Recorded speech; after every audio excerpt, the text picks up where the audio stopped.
Well, good morning, everyone, and welcome to our Tuesday morning trading room. Hopefully, everything will be working today. I apologize for those of you, I see a few questions here regarding yesterday's session that I had to cut short. I was having a problem with my data, and hopefully that problem is resolved this morning. If I can just get somebody to confirm that my data feed is in fact accurate. I think according to the timestamp, we're working okay. And currently the market's bouncing around 68.14, 50, 68.14. Okay, terrific. Yay. Excuse me. In case I sound a little bit groggy to you, I'm still, still a battle of wits between me and my friends Chihuahuas that I'm pet sitting, or we're pet sitting while they are out of town for a few weeks. All right, and you're gonna have to bear with me. I'm working off of my laptop computer, and I'm really only seeing half of my monitor because of the screen sharing software that's on here. So if you ask me a question, I don't get right to it. I will be checking the Q&A window as the morning goes on. All right, so let's kind of take a look at what's been going on around here. So yesterday,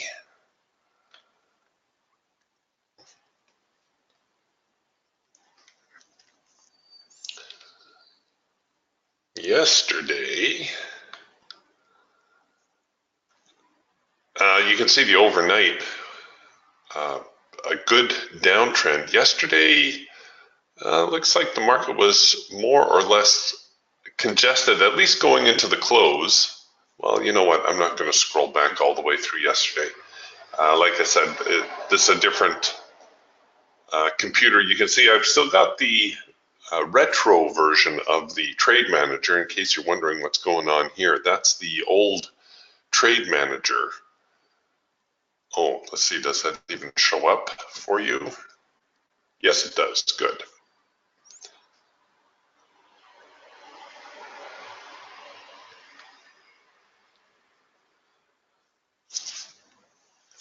All right, here now our first in-sync eagle signal of the morning. So for those of you inclined to try that trade, this should actually work out pretty good because we've got ourselves a nice little hard edge bounce. Market didn't come quite into the hard edge, but certainly close enough in my book to count as a hard edge bounce. So it's looking like right now, the NASDAQ's going to be a little bit more on the bullish side.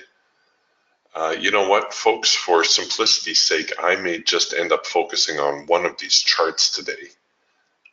Like I said, you've got the full screenshot. The screen sharing software doesn't display, but quite honestly, I've got like a third of my monitor that I'm working off of here. So we may just focus on one of the charts. I know there's a lot of Raptor traders in the room, so maybe we'll just focus on the Raptor chart here this morning.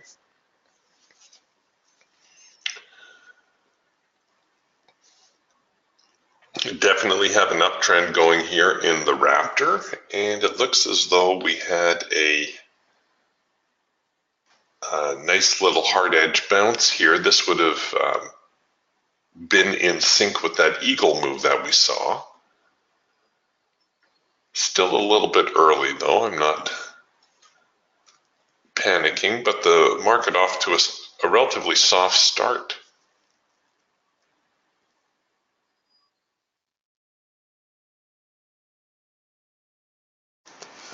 We'll see which way they might be leaning.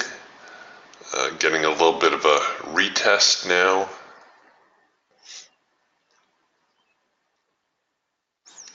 After a slight little breakout from the morning range. Oh, you're also going to notice that I have the older Raptor going on the laptop. I don't use the laptop very often for trading, so it's not going to give the signal prompts, but I'm sure you had a number 3 right there, and we had a number 2 signal printing right here off of the very nice little test of the extreme. Okay, now we may be working a quick little trend change signal to the short side. What time is it? Oh, we're only about 5-6 minutes in.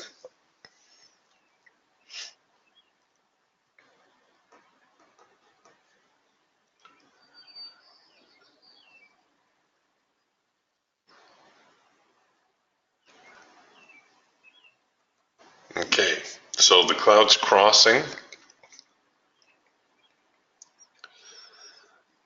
Here's the pullback. Hey, way to go, David. David says just picked up 200 on that reverse. Nicely done. This now going to be the number 1 signal. And I'm just going to anticipate it here a little bit. Oh, looks like I don't even have my logic counter loaded on this one. And you know what? We're going to make this easy today.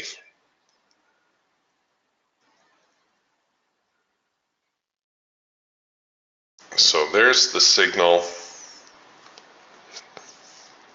This is still very, very early. You know, I'm not a fan of early trades. I usually like to give the market, personally, I like to give the market about a half an hour to settle in.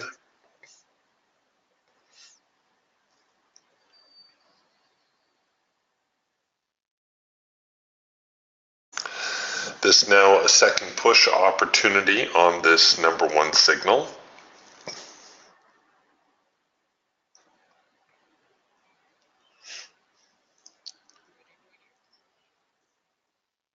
All right, let's see if we get any follow through here now.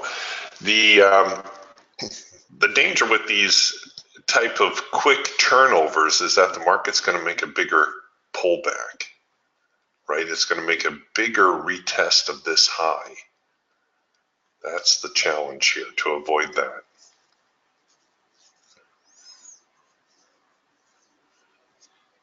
Hey, way to go, David. David said I traded that double top with divergence on his RSI. That's a nice thing about the DTS system is it is a robust system. You can certainly pair it with another indicator if there's an indicator that you like to use for signal confirmation and whatnot.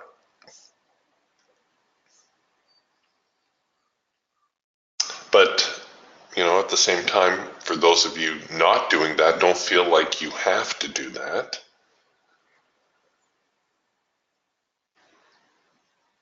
It's a slippery slope when you start playing with the indicators thinking that that's the solution to your trading dilemma. No, it's not. Okay, we're going to get a little bit of a hard edge bounce here.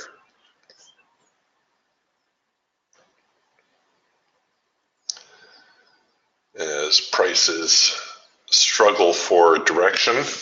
You know, if you're looking for high probability entries, it's always the best entry off of a pullback. So this number 3 signal that's going to be printing here,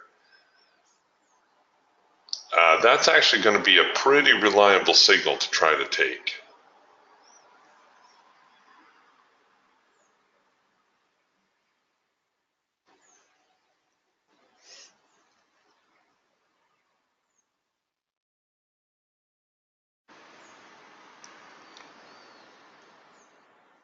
Well, if they continue lower, that is.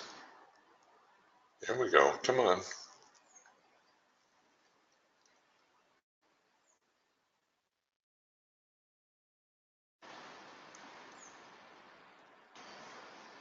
So again, we got a little bit of a topping. Now we've got a higher swing low. This still resembling a little bit of a pullback, though. Oops, where's my...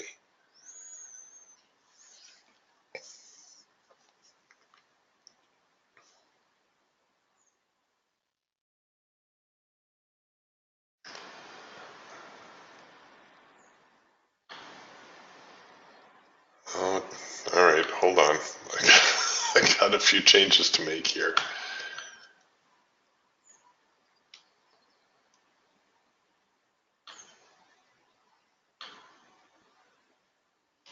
Let's brighten that up a little bit.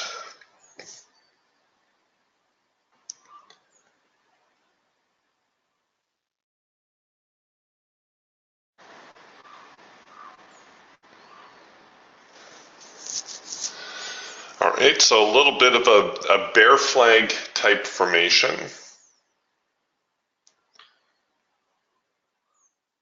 Where the market's heading down, and we got this little bit of a pullback into the hard edge now. Best stop placement for this trade is actually just a little bit higher, above the highs of the morning right here.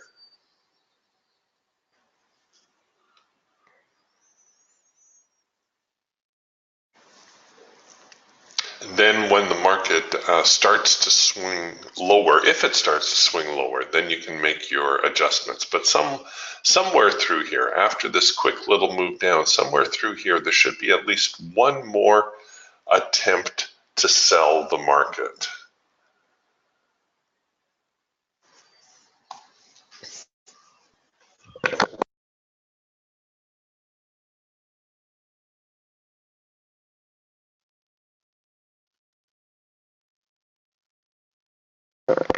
Okay, here we go now with that number 3 signal.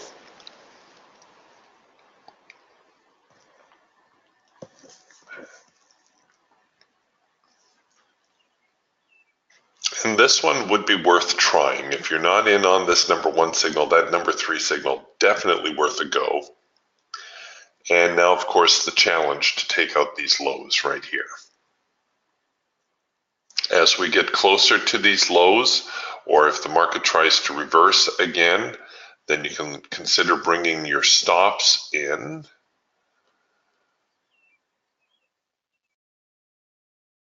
I'm going to try to be as patient with this trade as I can. Okay, we're getting another little swing right here, so the seller's looking like they're in control. Another number 3 signal.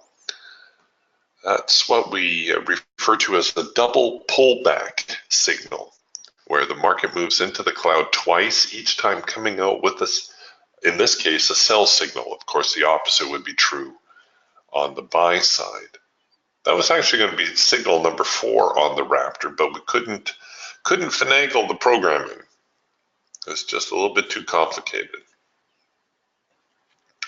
All right, I would say this is pretty much last chance for the sellers right now. So I'm going to look to bring my stops in a little bit above that swing high, reduce some of the risk exposure here. If they fail now to take out the lows, then there's a pretty good chance the buyers may try to rally the market up.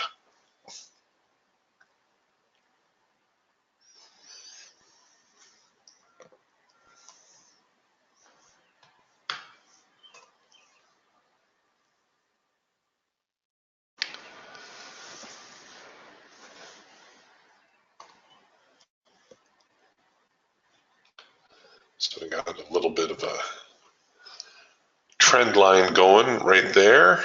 And here we go with the break.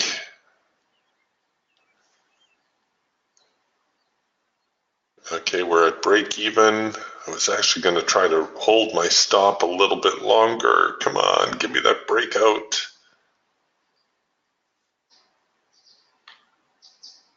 Okay, let's hold my stop right there.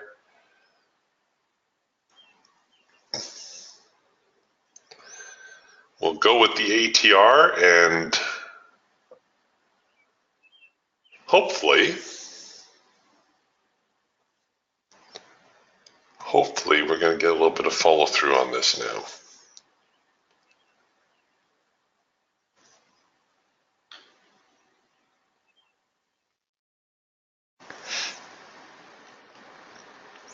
You see, the programming hit my break-even trigger, so every time a bar completes, it keeps pulling me back to the break-even.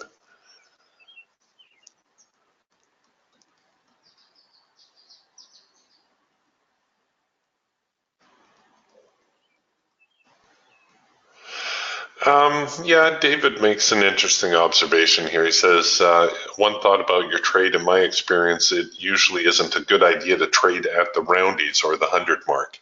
You know, I used to think the same, and there's no question there is a particular market sensitivity around the whole numbers, like 6,800, even to a lesser extent, numbers like 6,810. But then I saw so many trades go past me that really I don't pay that much attention to it anymore. I'm aware, you know, that it's 6,800 and that there's probably some market sensitivity there. But I honestly try to trade what's on the chart. I try not to second guess what the market is doing. If the market behaved in a logical fashion, trading would not be difficult.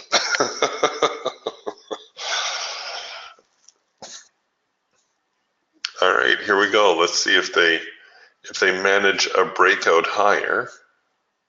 All right, here we go with yet another number 3 signal. Well, we don't have the number 3 signal yet, excuse me. We're into the hard edge. And we'll see whether they come back with a sell signal here now. That would be our number 3 signal.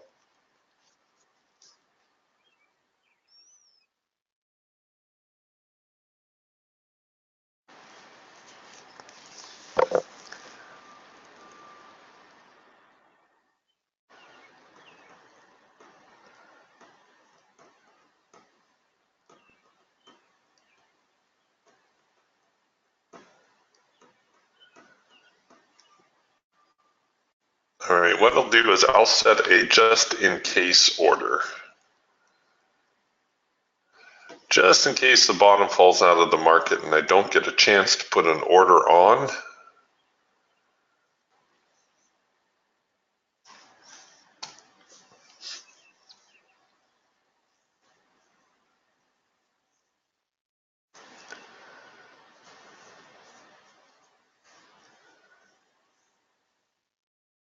Okay, here they come again with that number 3, possible number 3.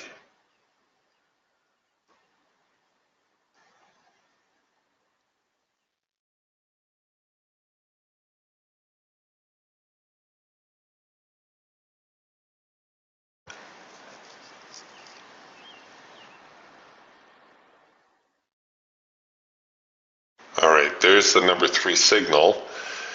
And you can see the market a little bit quick off of that signal. If you were waiting on your sell market button, you probably could have jumped on it. Actually, maybe that would have been the better thing to do.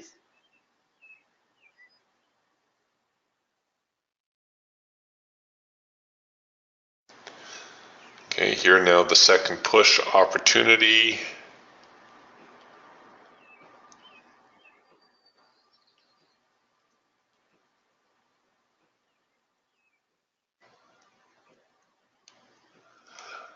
I'll tell you the truth, I'm a little bit concerned about a false breakout here, but we'll see. I would much rather be short from that hash mark, but didn't work out that way. Thanks, David. David says yesterday's opening range low, 66.97. Thank you for that tip. I'm going to delete my break even this time. And if we get a little traction here to the short side, you can see again how that number 3 signal was working out pretty good. This the big challenge now. Oh yeah, sorry. David said, I meant 67.97. So we're kind of hovering around the low.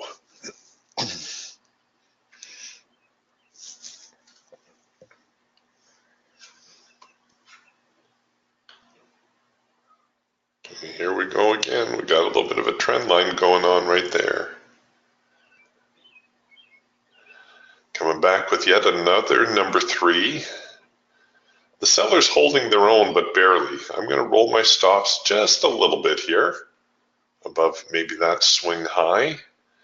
If the sellers don't regain the market at this point, well, then I may as well take the stop out.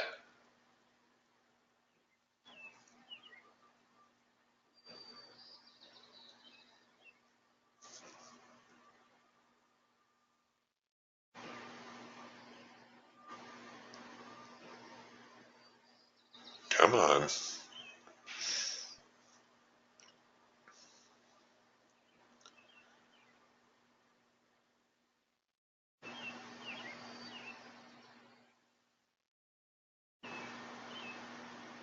There we go.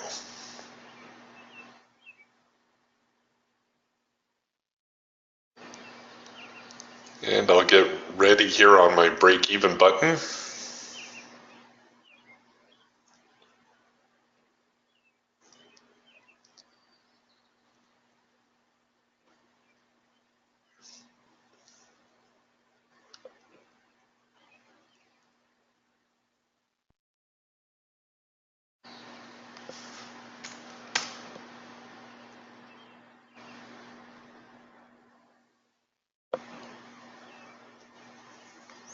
This now a pretty important little swing for me. All right, get that trade down to break even.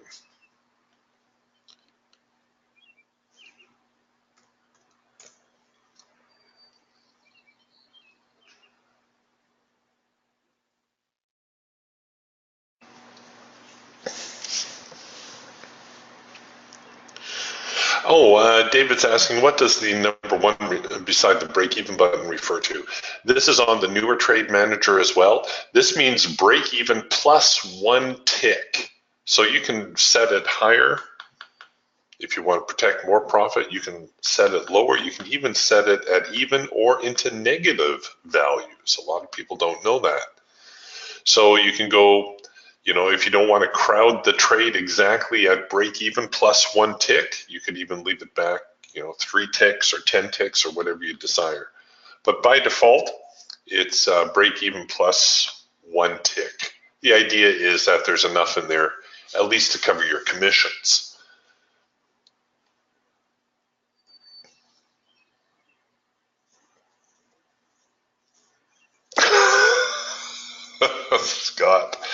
Scott should have his own stand-up routine.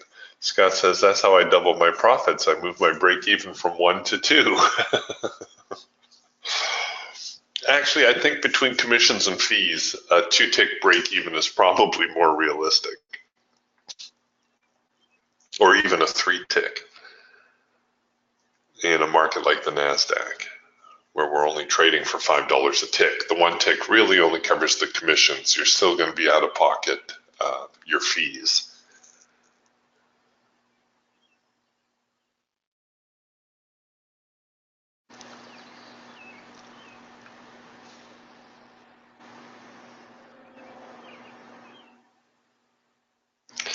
All right, they're laboring. Let's shoot another little trend line on here, see where everybody's hiding.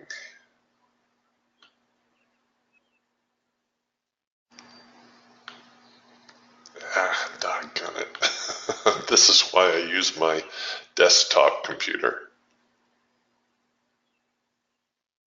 There we go.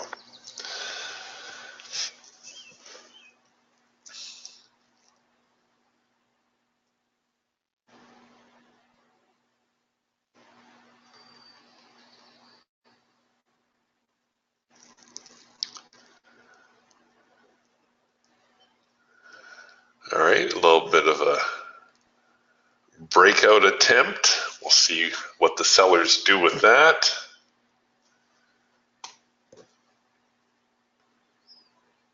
Well, it doesn't look like they're going to do a whole lot with that.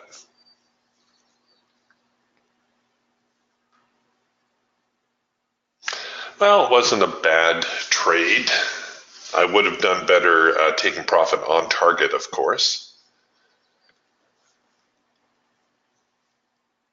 But for simplicity's sake, like I say, trading off the laptop, I'll just put a runner on for my positions this morning.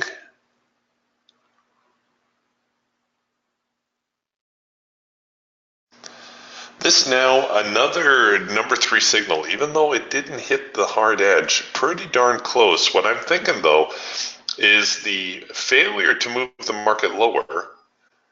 I'm entertaining the possibility of a number 2 signal here now. This is looking like a retest of the lows, so we got our test at the extreme. And maybe I'll just get ready with the buy button. Now this is very risky. Obviously the market's got a counter trend going on today. So any buying attempts is going to be a little bit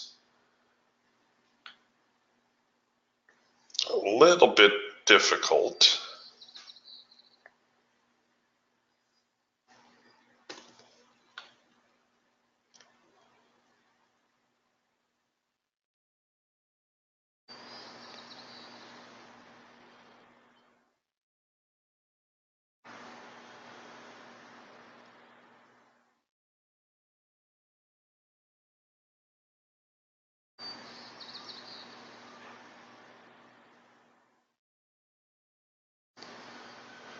And this is what we're looking at for a broader trend line.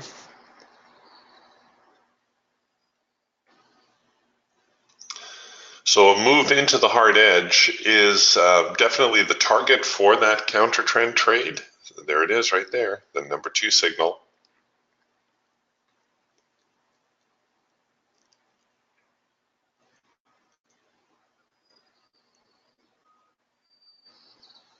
It developed too close to the hard edge to really give that one a go. I think, however, we should see a little bit of a breakout here.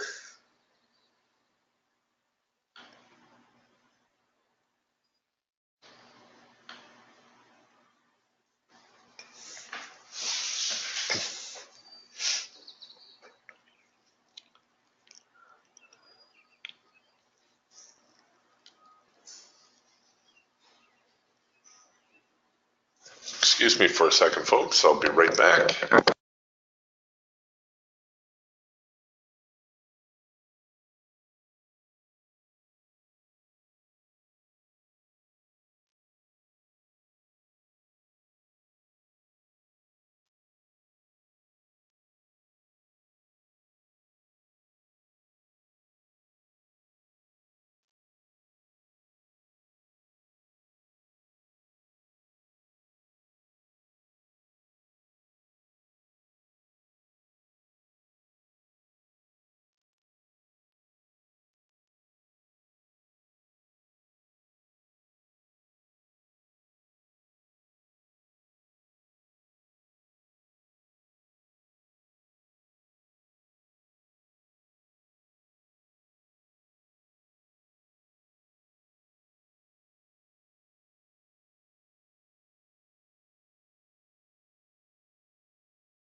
Okay, I'm back.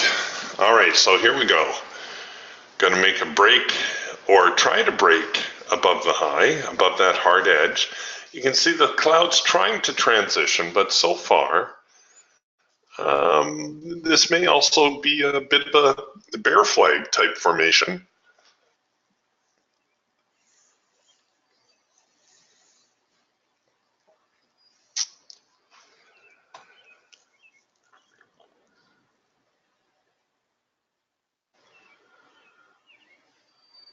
All right, well, there's a pretty aggressive move on the part of the buyers.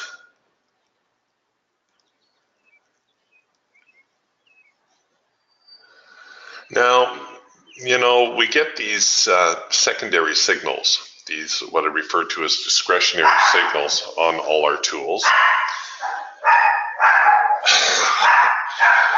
And you guys can probably hear the chihuahuas going nuts in the background there. Welcome to my world. What I was going to say is, if you consider this market to be in a broader downtrend, one of those discretionary signals is a great place to get on board with a short. So I'm going to demonstrate that for you here. I think. Oops, sorry, I'm trying to clean my keyboard.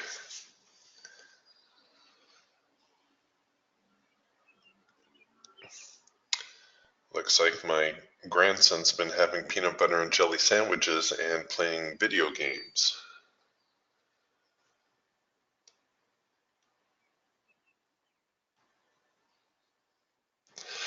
This is a very conflicted area for the market right now, by the way. We're going to be producing an early number one signal. That's the early cloud crossover. But the bearish tendencies of the market are not gone yet either. So you could do an OCO type order here where you could look to buy and you could look to sell. Now, these orders are live when you put them on your chart, so you have to be a little bit careful where you choose to place them. What I tend to do is I tend to put them a little bit further away, and then I'll pull them in to where I want them to be. All right, so you can see we're getting definitely getting some bearish pressure now. And I'm going to keep my stop just a little bit, my entry stop a little bit further away until I get that swing. There we go. All right, I can be fairly confident that a move below that low will probably see the downtrend resume, while a move higher is going to confirm that number one signal that's going to print. So we kind of have the market pinched in a way.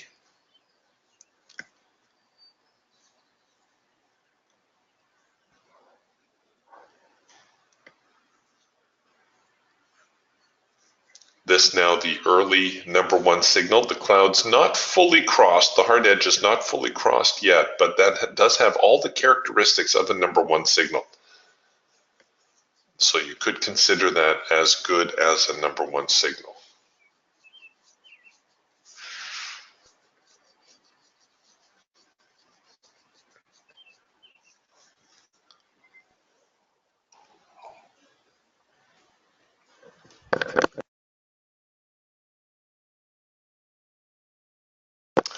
Yeah, Russell. Russell says, looks like you have the old trade manager. I've got the old trade manager. I've got the old Raptor. I'm house sitting or warehouse sitting for friends for a couple of weeks. So I'm working off of my laptop and severe limitations working with my laptop instead of my main computer. For starters, I only have the laptop screen, which is a little bit of a hassle.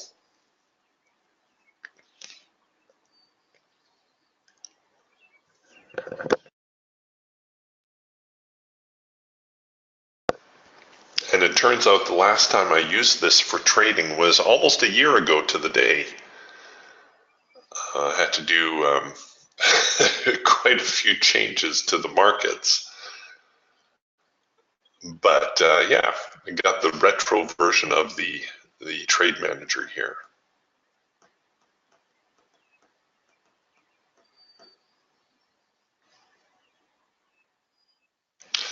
A lot of people ask about these buy, ask, buy, bid, sell, ask, sell, bid buttons.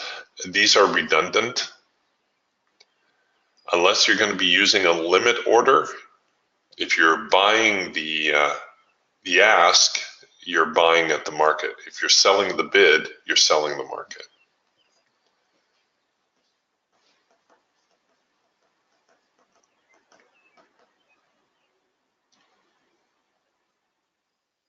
And you can see we also, on the newer trade manager, and the trade manager itself is pretty much a cosmetic upgrade, but the newer one brought back the bid and ask bars, which are actually probably a little bit more useful if for no other reason, you know your data is still streaming. And I do believe the programmers also collapsed it a little bit. You can see here's the problem with the trading off of a laptop. Sometimes it's really difficult to get at your target tabs.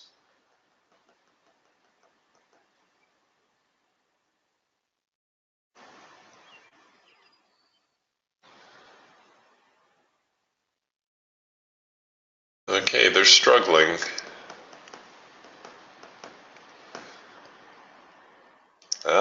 Russell pointing out a possible rule of 3 on the eagle. Forgive me for not flipping back and forth between charts this morning. I know you guys can't see it, but about half of my display is blocked with the screen sharing software. So I'm just going to focus on the Raptor chart here this morning. But thanks for the heads up on that, Russell. For you eagle traders, you got a possible reversal signal building.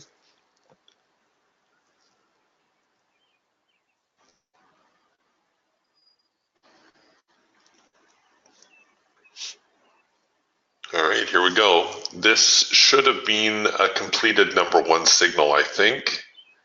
If not, you can probably treat it as such. All right, got filled on the long side, and I'm going to get myself a stop in play here now.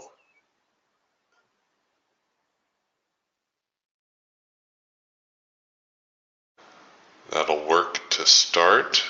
And I'm actually going to pull my stop a little bit further away just to give the market a little bit of room here out of the gate.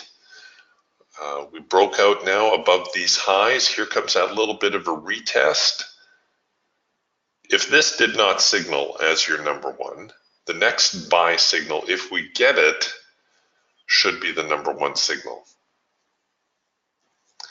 And if this market is in fact transitioning from a downtrend to an uptrend, we need to give it a little bit of room here to make the turn. It's like trying to turn an ocean liner. It needs a lot of room.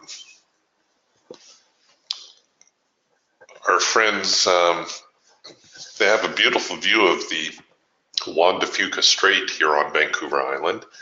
And I'm looking out there, and right now there's a few tankers moored, waiting for their chance to get into Vancouver. And those guys, they need a lot of room to move around. So the market's very similar to that.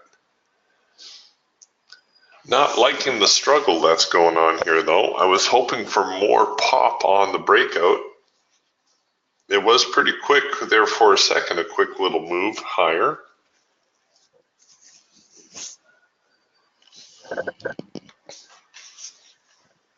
But definitely need to see a little bit of follow through now from that so I can start to do something with my stops.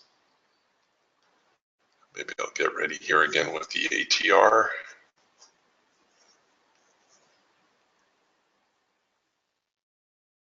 I'm glad they put the preview button here on the ATR. It gives me, or on the trade manager, it gives me something to do so I don't tweak myself out of a potentially good trade.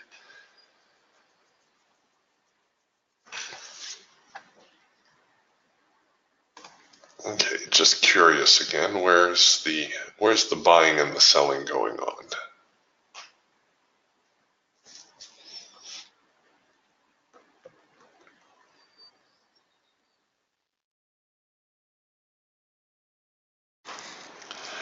So a little bit of a breakout, now a little bit of a pullback. We'll see whether or not the buyers try to recover that. Hopefully they do.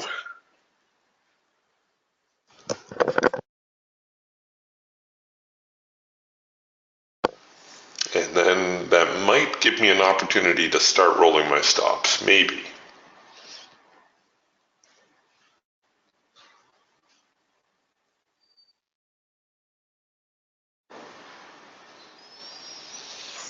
Speaking of those whole numbers, the market really not moving that far off 6,800 today. Okay, thanks, David. David says there's a lot of RSI divergent on the recent highs. Okay, we'll see how that plays out.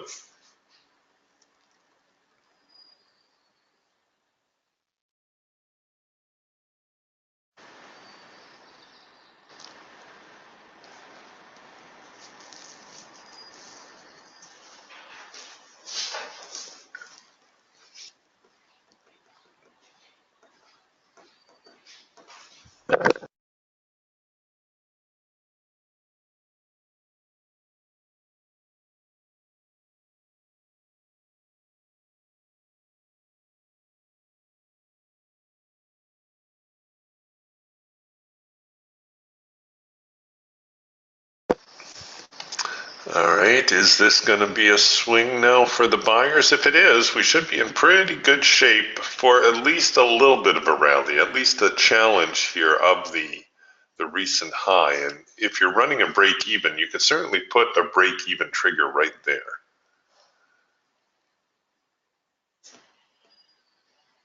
Because that's kind of like the last chance for the buyers. If they fail there, well, then the sellers are probably going to knock them down.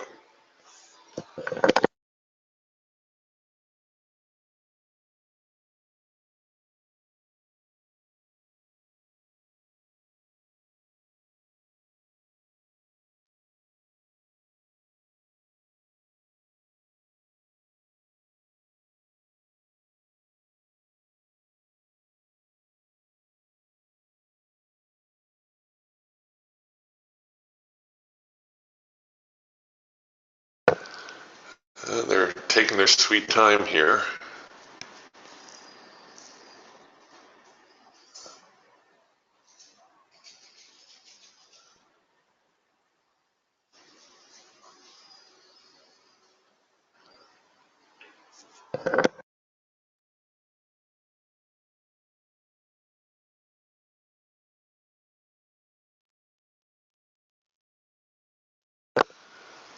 All right, here we go. Let's see if they can take out that 68.07 zone, and they did. So let's get my stops up to break even, and we'll go with the ATR. Oh, come on, need some follow through there.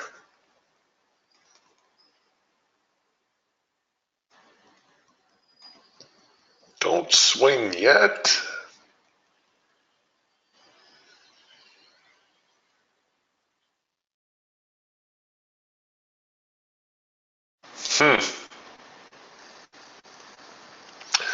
All right, well, we'll see. We'll see which way they choose to go from here.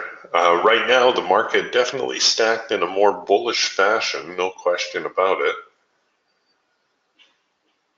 Back now into the hard edge. And we'll see if we can come out of here with another buy signal.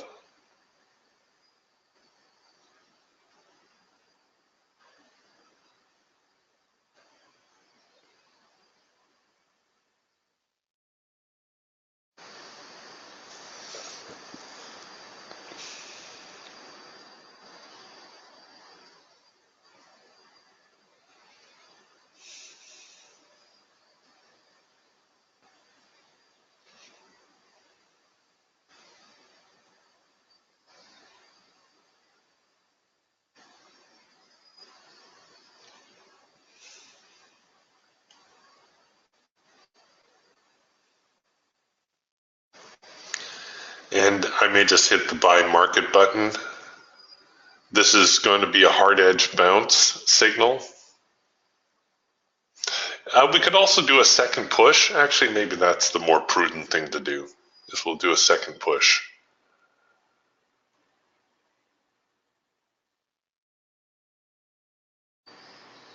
If I get the buy signal, that is.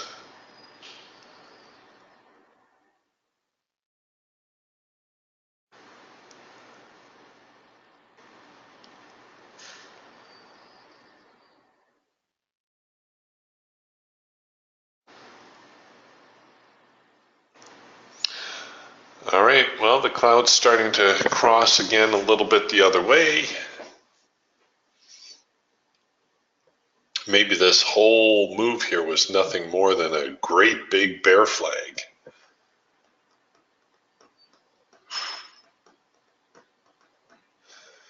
Yeah, you might be right, David. David says the uptrend is broken. But don't forget, whenever there's a change in trend, there always has to be a retest, right? There has to be a test of the extreme. And sometimes it's quick, as it was back here. And sometimes it's really drawn out. Sometimes it'll take a little while to make that retest.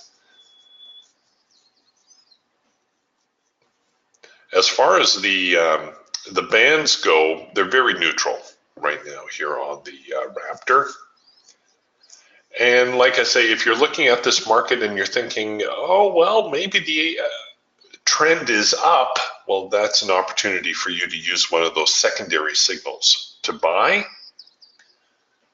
However, if you think the trend is down, you could have shorted on one of these secondary sell signals as well. But for the most part, we tend to focus on the high probability signals. They tend to be the more reliable signals.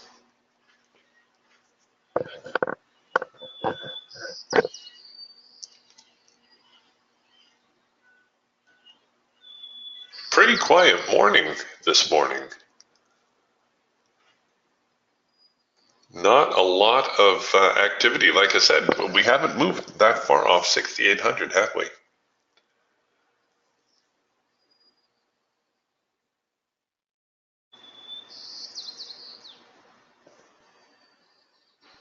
Ah, that's what's going on. Okay, thanks, Scott. I didn't check the reports calendar today. Scott says President Trump is speaking at 11 a.m. Pacific.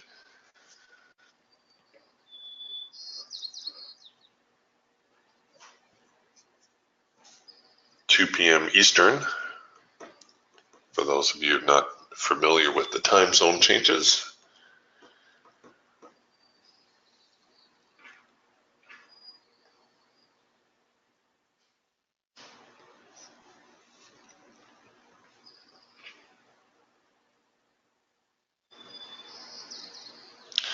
All right, so this now a hard edge bounce signal. Pretty good follow through on that.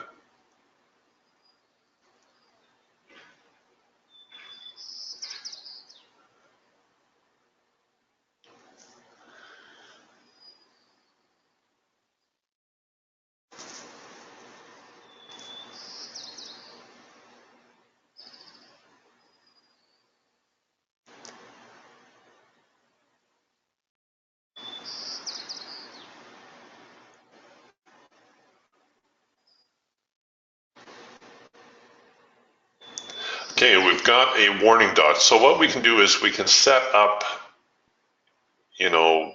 our just in case trade, just in case the market takes off and doesn't give me a chance to place an order. So the band still stacked in a bullish fashion. Oh, David says he's speaking about what he plans to do about Iran. Well, I can see how that could throw the market into a bit of a sideways funk.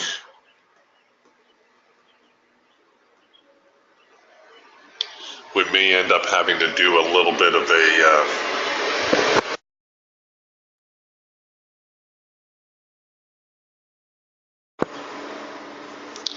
sorry about that. They're also doing quite a bit of building around my friend's house here. A whole new townhouse development. So you get the big trucks coming and going.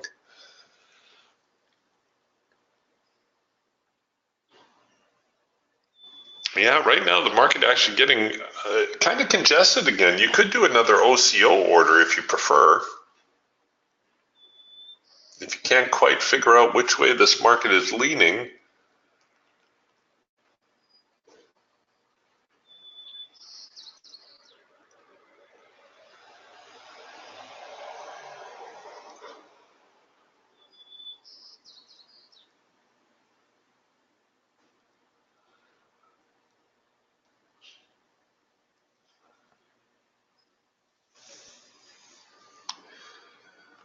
right, well, somewhere through here we should get a buy signal, and I'm going to look to, because my band is still stacked in a bullish fashion.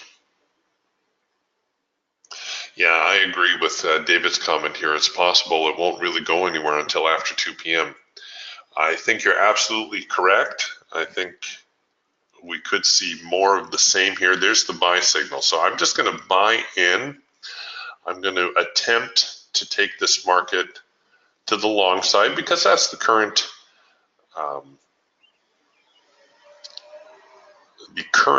trend. And what I'm going to do is, now that I have a stop, I'm going to pull my stop back down below the low of the morning. There we go.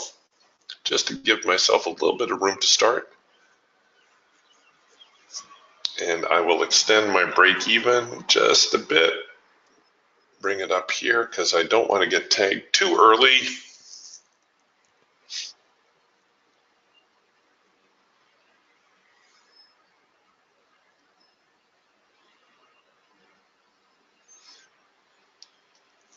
All right, last chance for the buyers. If the buyers fail to rally, then the cloud is going to start to cross over, and it'll be time for B to bring up my stops if they give me a chance to do that. Oh no, not yet.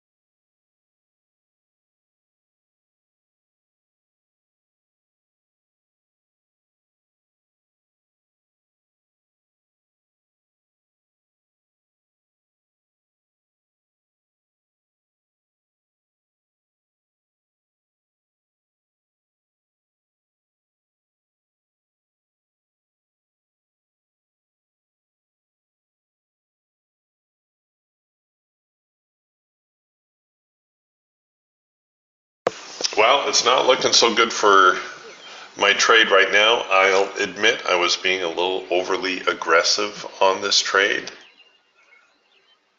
Oh, thanks, David. David says the low of the morning, 67.82. Now, don't do this at home, folks, but I'm just going to try to demonstrate how important it is to give yourself a reasonable stop on a trade. This next swing is probably going to be the spot to start rolling the stops up. So there's a couple of bars. Okay, so now if the buyers can't pull it together, it's probably going to be time to take your licks.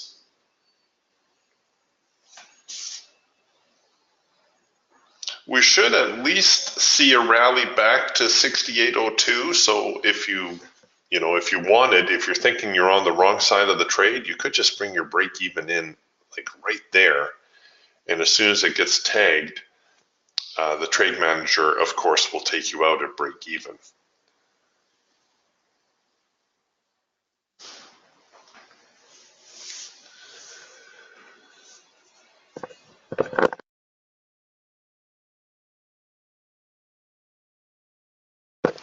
This is now a number one signal to sell. So again, not looking all that promising at the moment for my long attempts.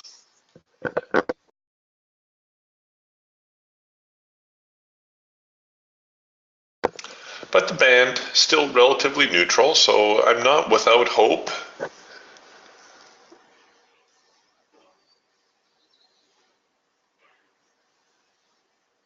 Oh, thanks, David. David says there's positive RSI divergence here. Okay.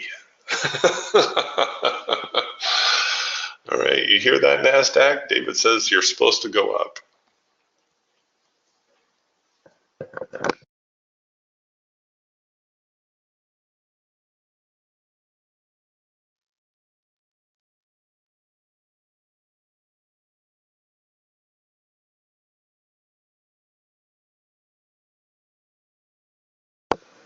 debating whether I just want the break-even stop out.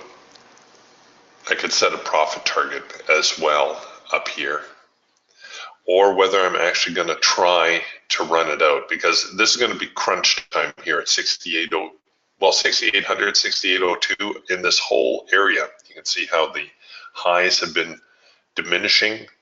So this is where the sellers are camped out.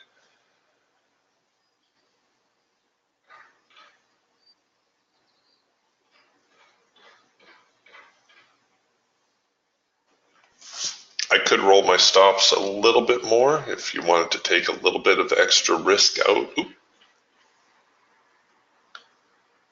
If you wanted to save a couple more dollars, you could bring your stops up a little.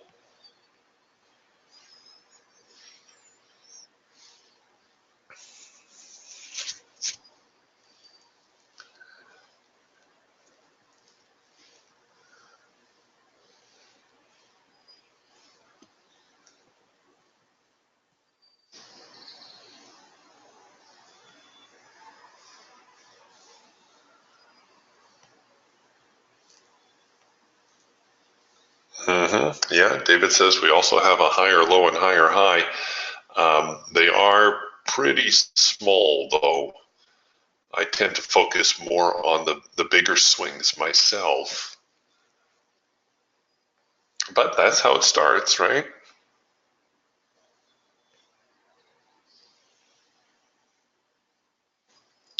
Crunch time for the buyers and sellers. If you're not in this trade, this is one that you could do a bracket on. You could look to bracket on a break above the high. You could look to sell on a break, maybe even as early as 67.95.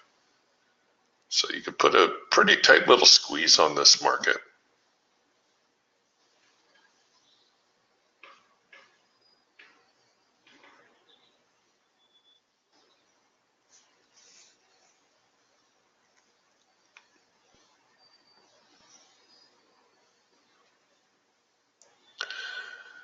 All right, this now oh no, I guess this was the official number one. This could be like a hard edge bounce signal.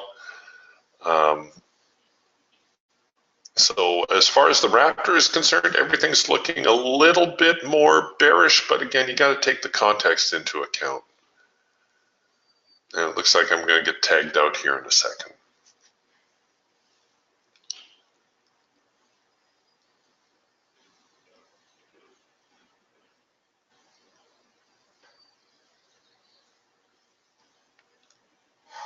I don't normally reverse on a position, but this would be one that you could consider reversing on.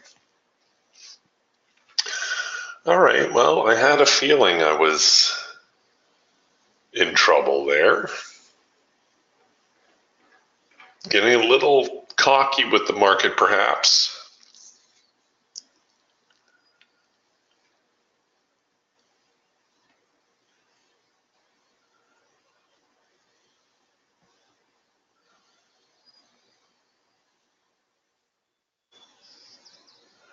Just looking at the Raptor filter here, you can see the blue blocks are starting to get a little bit bigger. The red blocks, the magenta blocks may be diminishing a little bit. So wouldn't that be unfortunate that my stop was maybe a tick too tight?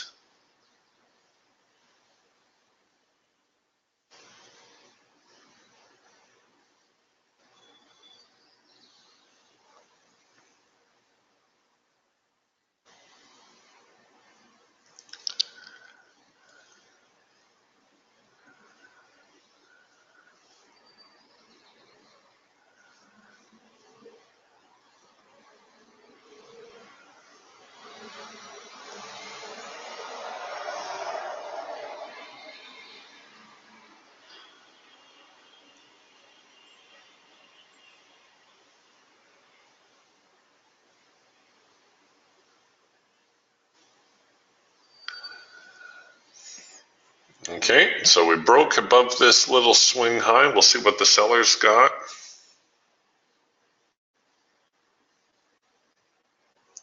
Yeah, absolutely. Oliver is asking here, my quantity value on my trade manager is grayed out. Any thoughts on that? Absolutely. It's not going to be the same here on mine because I have the old version of Trade Manager. But if you click on your risk percent value there, you're going to see it's going to toggle between risk percent and manual. Once you are in manual mode, then you can adjust the quantity. Here on the old Trade Manager, it was up here, your quantity. The new Trade Manager has it a little bit more conveniently placed, but that's why that's going on. You're currently in risk percent mode. So if you want to lock your quantity, you need to be in manual mode.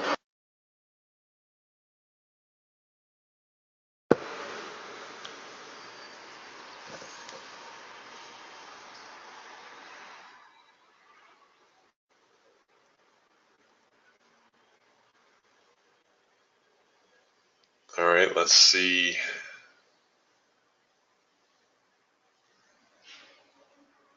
If the sellers can get it together here.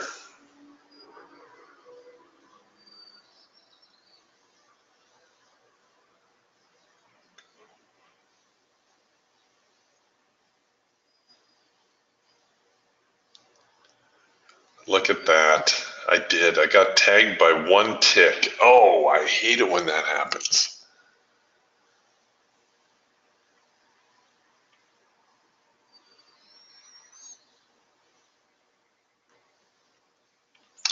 Okay, we're getting a bullish break.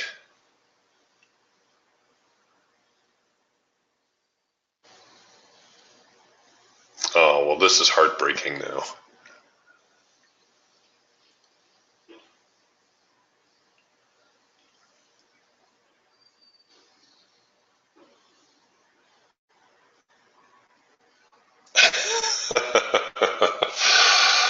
Scott, the perpetual wise guy, he says, you could double your money with +2.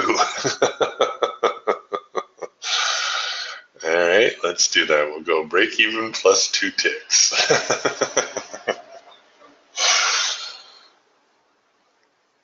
Funny guy.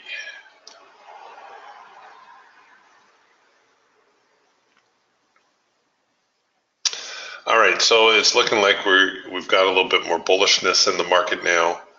We'll see whether we get a little bit of a pullback here, maybe something into the hard edge.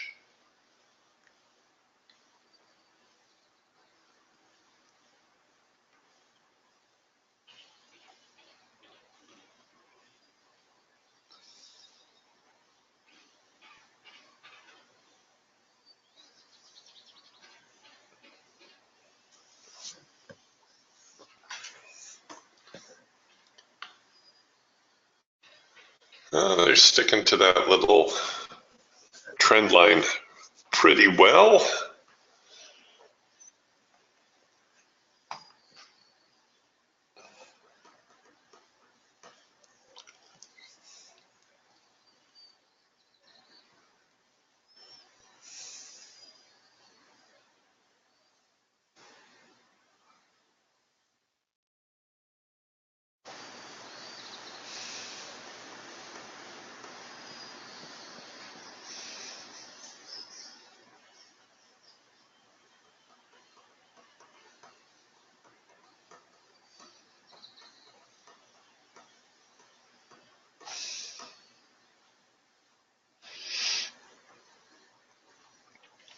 It's hard to leave a breaking market alone. You know, there's that fear, well, they're going to go to the moon, and I'm not in there. Usually when you hit your buy market button, that's when the market starts to do a reverse.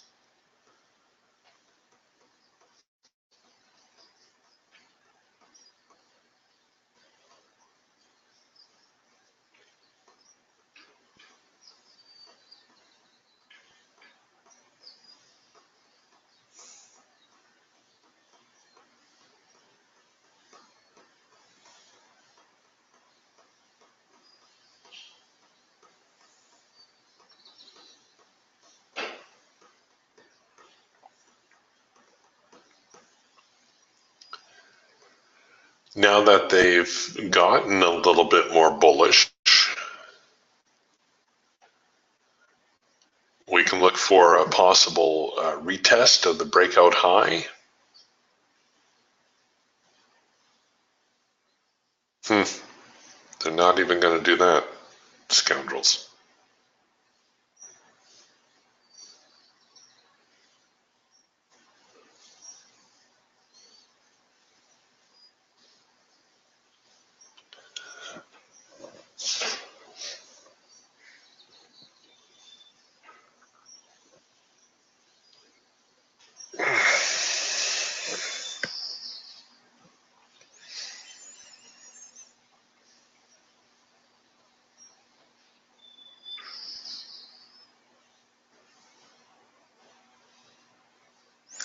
There was some pretty decent acceleration through this move higher, so I think it's fairly safe to say the buyers are in control at the moment. A little bit more of a bull market. There should be some sort of pullback though, so if you were inclined to try the counter trend, there should be a nice little retest of the high here, a failure, a chance to short it. Target would be the hard edge, so it's really more or less a scalp type of move.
This again, one of those discretionary signals. If you're just looking for a chance to get on board, oops, wrong button.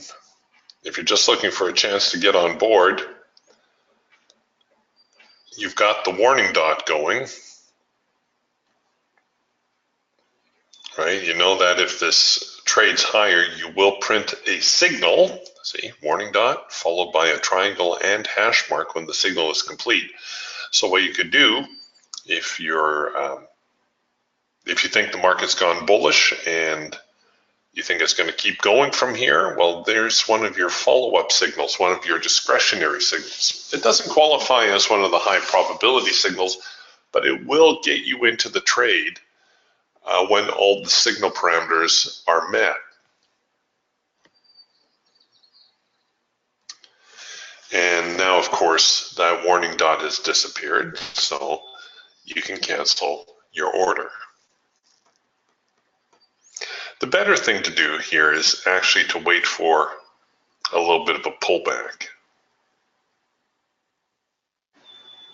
But the market has been fairly brisk to the upside, so those secondary signals might give you an opportunity to get in.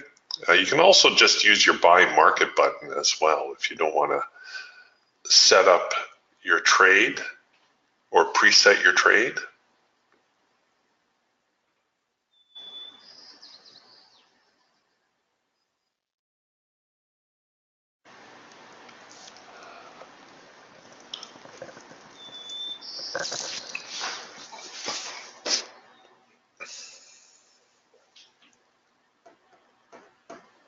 Oh, David says my warning dot is still there. Yeah, not to worry. It's probably my older Raptor programming.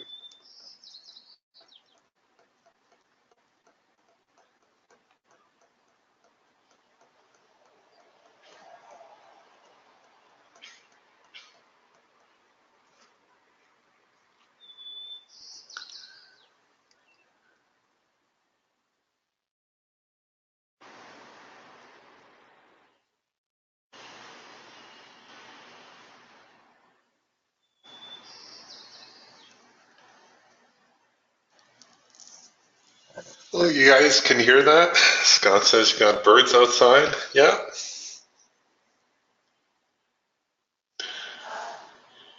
Yeah, there's robins, and that one sounds like a sparrow.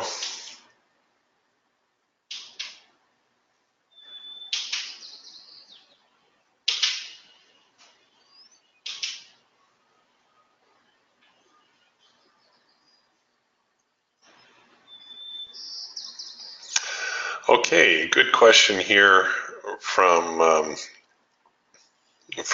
Oliver. Oliver asks if last question doesn't have to be the last question, Oliver. You can ask all the questions you want. If I have 4 contracts open and want to manually close half to take profits, how do I do that? Okay, there's a couple of ways you can do that. The simplest way is if your quantity is set at 1, you can simply hit the sell market button twice. All right. If you want to take 2 contracts off at a specific price, you can change your quantity to 2 and then right click on your chart and select, if you're long, you're going to select the limit order to sell to get out of your position.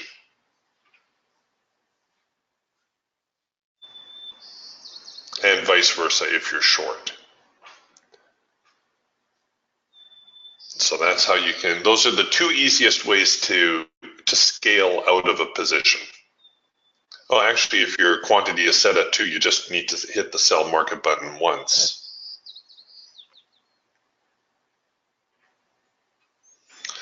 Yeah, sorry, a little sleep deprivation going on. Scott says, yeah, sounds beautiful, send pictures. I wish I could, and yes, it is beautiful. Their house is on top of Bear Mountain here on Vancouver Island, so lovely views of the city and Juan de Fuca Strait, and yeah, just a beautiful, beautiful neighborhood. Loads of construction going on up here, though. A very popular relatively new subdivision in Victoria. Scott's asking, what do you think is the closest market to the NASDAQ as far as volume and movement? So besides the NASDAQ, you mean? So here's my buy signal. I'm going to throw my just in case order in. The YM, the mini Dow, is very close. I'm assuming you're looking to keep your tick values at a respectable level. The NASDAQ and the YM were my 2 favorites for the longest time. I've since kind of drifted away from the YM and concentrated more just on the NASDAQ.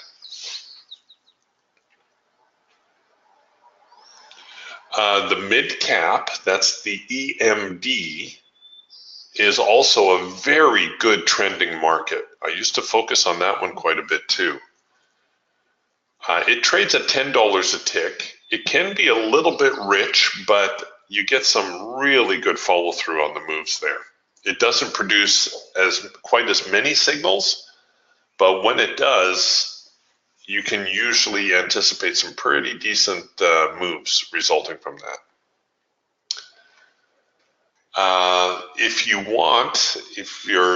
For those of you trading smaller accounts, you can also entertain the ETFs.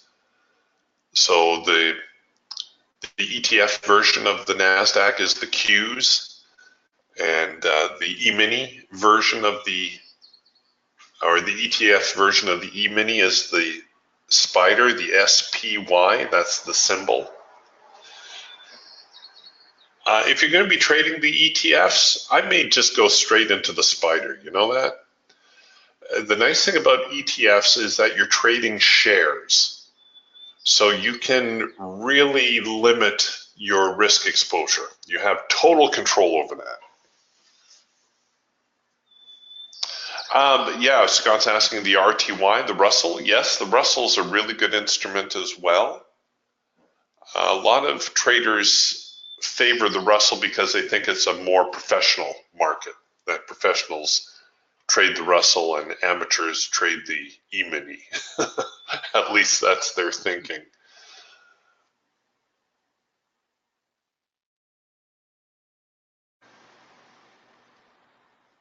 No, the Russell's good. I think it's to your advantage to pick one or maybe two markets and stay with those.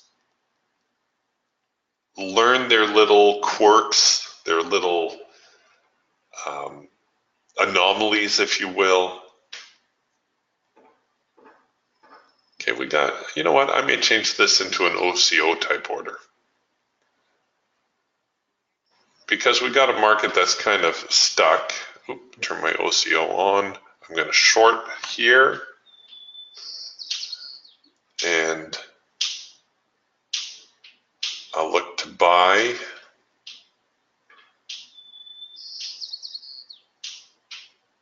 Up here.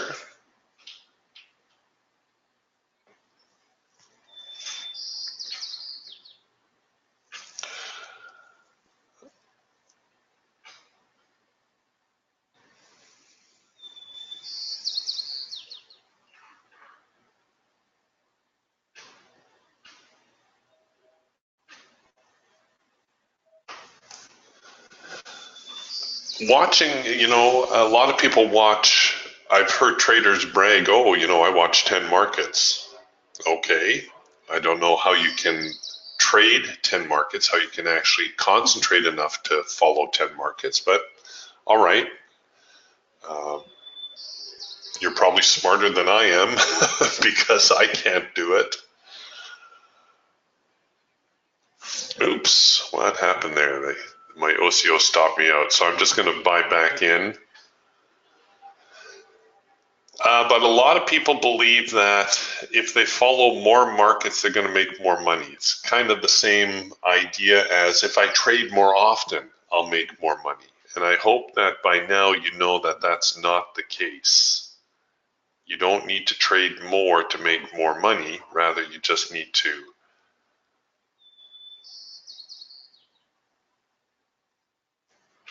try to focus on the best trading opportunities. So I need to get a stop and play here, but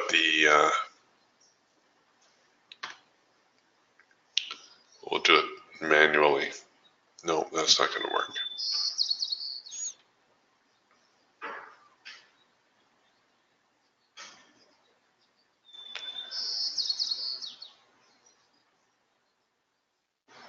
Okay, so there's my stop. I'm just going to pull it a little bit here to start.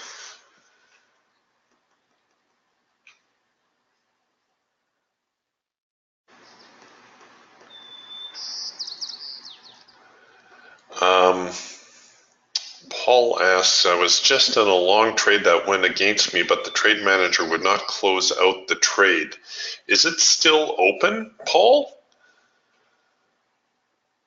Like your order can get skipped if the market's too thin, but the trade manager should still give you the next available contract. All right. That sounds like a Ben question to me. So I'm putting Ben's email in the window. If you have technical questions like that, Ben's your man. He's the guy who will get all that squared away for you. But yes, that's very odd. The trade manager, even if the market is thin, and let's say it hopped over my trailing stop, and the next available order was 67.96, I still should have got filled.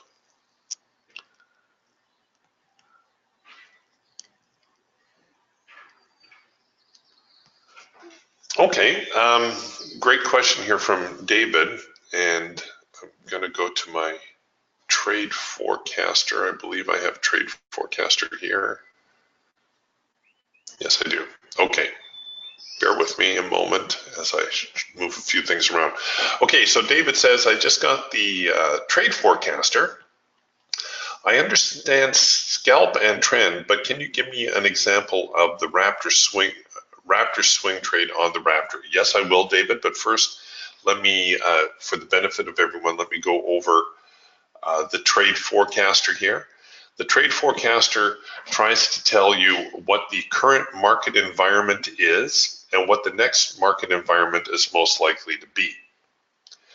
As a rule, if the market is in, well, let's start with trend mode. Very often the market will have some drawn out moves, some nice progressive moves, but maybe more importantly, the pullbacks are going to be slight. The pullbacks are going to be small, and the follow through should be greater, although it isn't necessarily so. But overall, there will be less volatility in the market. So what does that mean for you? Well, that means that you can probably run a tighter stop when the market is in trend mode, and you can probably have a bigger profit objective. Let's go to the other extreme now, the scalp mode. What does scalp mode tell you? Well, that's the exact opposite. There's going to be less follow through on the signals. There's going to be more violent moves. So as a trader, that means you're probably going to want to take profit on target, and you may need to have a wider stop, at least to start the trade, so you don't get that premature stop out. Swing mode is somewhere in between the two. All right, so swing mode tells you that there should be decent follow through on the profit objective. However, there's going to be bigger pullbacks.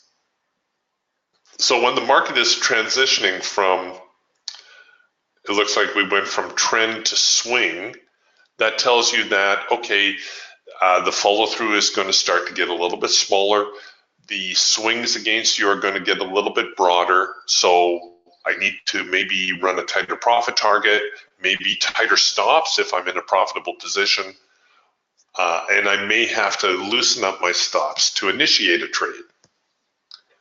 When you're moving from scalp mode to swing mode, on your way probably to trend mode, that tells you that, okay, the market is going to probably have a little bit more follow through now, and therefore I can probably get by with a slightly tighter stop loss. All right, so David was asking about that now on a Raptor.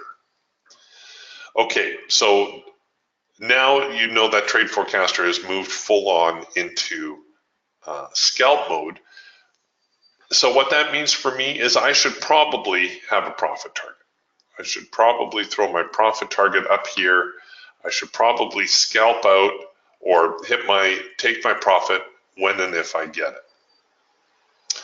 I probably need to have a slightly bigger stop to start the trade because there could be bigger pullbacks. What does a swing look like? Well, this here, laptop. Hold on.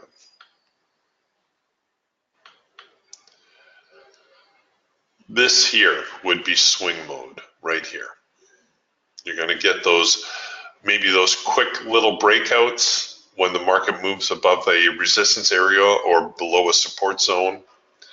The follow through is not necessarily going to be as pronounced as in a trend. See, if this were in trend mode, we'd probably get a little bit of a pullback, and then the market would probably keep going higher still. But because we're in swing mode and we're transitioning to scalp mode, then we end up spending a little bit more time going sideways. You're going to see a lot of sideways trading when the market is in scalp mode as well. Now, the thing with the trade forecaster as well is that it is a forecasting tool. So just like the weatherman forecasts the weather, it's accurate, but not always 100%. So it's a tool. You need to take the information and balance it with everything else that you're seeing on your chart. But right now, it looks as though the trade forecaster pretty much has nailed the market condition where we're at.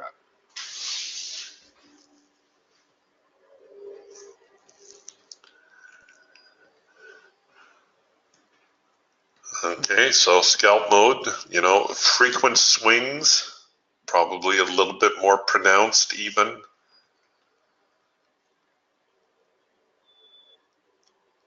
So the market trying to swing lower, we're back into the hard edge. We should anticipate a reaction. So from here, the market will hopefully swing higher again, a quick little move higher.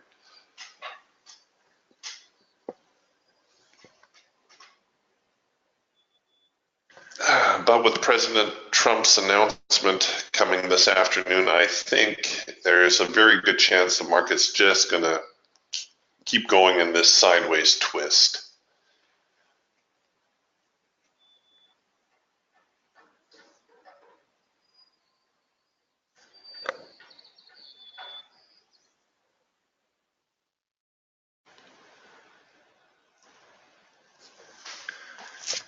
And we're also getting closer to the lunch hour break, which is going to put the pressure on the market to do nothing.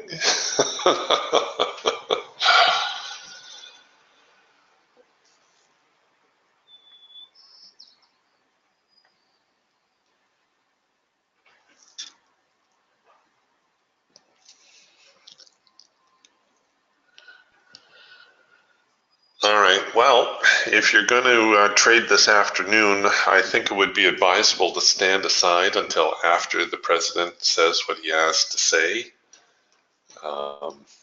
It's a beautiful day here. I think I'm going to go do something outside. First, I'm going to try to nurse this trade up to at least a break-even +2 type scenario. But don't be surprised if you just keep seeing it waffle back and forth. It looks like 6,800 still the big number. The market drifting a little bit on either side of 6,800. All right, gang. I will see you again tomorrow. Have yourselves a wonderful day. Talk to you then. Bye for now.